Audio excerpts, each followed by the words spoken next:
বিভিন্ন জায়গায় আমি সেগুলো বন্ধ করার জন্য চেষ্টা করেছি এবং সফল হয়েছে।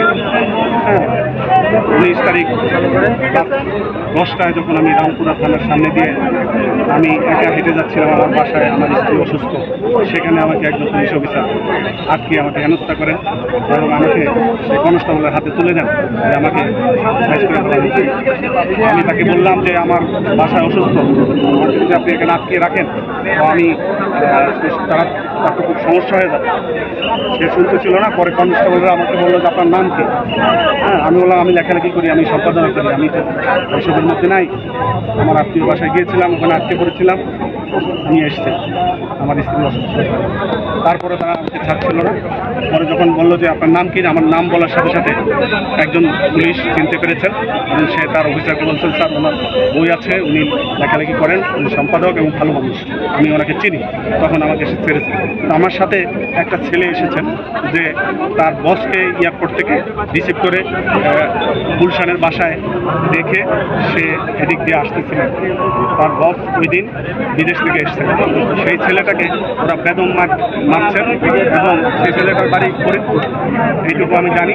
সেই ছেলেটাকে এভাবে মেরে তারা আমাকে ছেড়ে দিয়েছেন, কিন্তু ওই ছেলেটাকে ছাড়েন না। আমি বললাম যে ওকে ছেড়ে দেন, কিন্তু ছাড়েন নাই। বলছে যে আপনি যে যেতে পারছেন এটাই বেশি, আপনি চলে যান। এতক্ষণ বেয়াদবি করছে যে ছেলেটা আমার সন্তানের চেয়েও ছোট, সেই অফিসার, যে অফিসার আমি তার বিচার আমি আল্লাহর কাছে দিয়েছি। আমাকে অনেকে বলেছিল আপনি ওই থানার ভিতরে গিয়ে ধরে নিয়ে আসেন, আমি বলছি যে না, এটা করতে যাবেন না। আমার কাছে সম্পূর্ণ ভিডিও আমি করতে চাই এই ধরনের পুনরাবৃত্তি এই দেশে কখনো যেন না হয়। আমি এটা আশা করব সাধারণ মানুষ যাদেরকে তারা রাস্তায় যারা বেরিয়েছিল তাদেরকেও তারা গুলি করে মেরেছে, যেটা জলজন্ত প্রমাণ আমি পেলাম আমার জীবন দিয়ে। আমি আমার আল্লাহ তাআলা আমার বিশেষ মেহেরবানিতে আমাকে সেদিনে যে কনস্টেবল আমাকে চিনতে পেরেছিল, নচেত কী অবস্থা হতো আমি ঠিক বলতে পারছি না। তো এই ধরনের পুনরাবৃত্তি যেন হয়, এরকম লক্ষ লক্ষ মানুষ আজকে সাফার করতেছে, এরকম রেজিম যেন তৈরি না হয়। এই জন্য আমাদের এই দেশের সবাইকে সতর্ক থাকতে হবে এবং আমাদেরকে যেটা সাদা বলতে হবে, কালোকে কালো বলতে হবে। 19 এবং 20 এক না। যদি আমাদের কখনো প্রয়োজন পড়ে যে 19কে আমাদের সাপোর্ট করতে হবে, 20কে না। কারণ 20 যদি বেশি বাড়াবাড়ি করে, বেশি অন্যায় করে, আমরা বেশি অন্যায়টাকে সাপোর্ট করব না। এটা আমাদের মাথায় রাখতে হবে।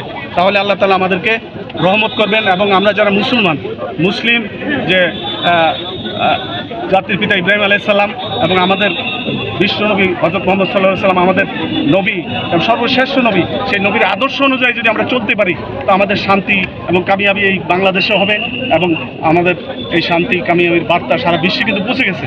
এরকম আন্দোলন বিশ্বের কোথাও হয়নি। এই জন্য আমরা এই আন্দোলনকে ব্যর্থ হতে দেব না। যারা এটাকে টিটকারি করে রাস্তাঘাটে যে আপনারা এত খুশি হন না, তাদেরকে বলতে চাই না, খুশি হওয়ার কিছু না। এটা একটা রেজিমকে ছাত্র জনতা এটা করছে, ছাত্রদের ন্যায্য অধিকারের জন্য তারা রাস্তায় নেমেছিল। তাদেরকে কি দরকার ছিল রাজাকারের নাতিপুতি বলার? এই কথা বলেই তো তারা রাত্রের বেলা তারা নেমে গেছে রাস্তায় এবং সেখানে তাদেরকে নিবৃত না করে তাদেরকে বলা হলো কি যে আমাদের ছাত্রলীগই যথেষ্ট এবং তাদেরকে লেলিয়ে দেওয়া হলো। পরের দিন তাদেরকে মারলো এতগুলো মানুষ। তারপরে সেখানে কারো কোনো বিচার করলো না। তাদের কয়েকটা মন্ত্রীকে যদি পদত্যাগ করে দিত কি সরকারের পদত্যাগ হতো না, কিন্তু তারা সেটা করেন নাই। এই করেন নাই বলে আজকে এই গণভবনটা লুট হয়ে গেল। গণভবনটা আমরা রক্ষা করার জন্য অনেক চেষ্টা করেছি কিন্তু পারি নাই। আমি দেখেছি যারা লুট করেছে আমার কাছে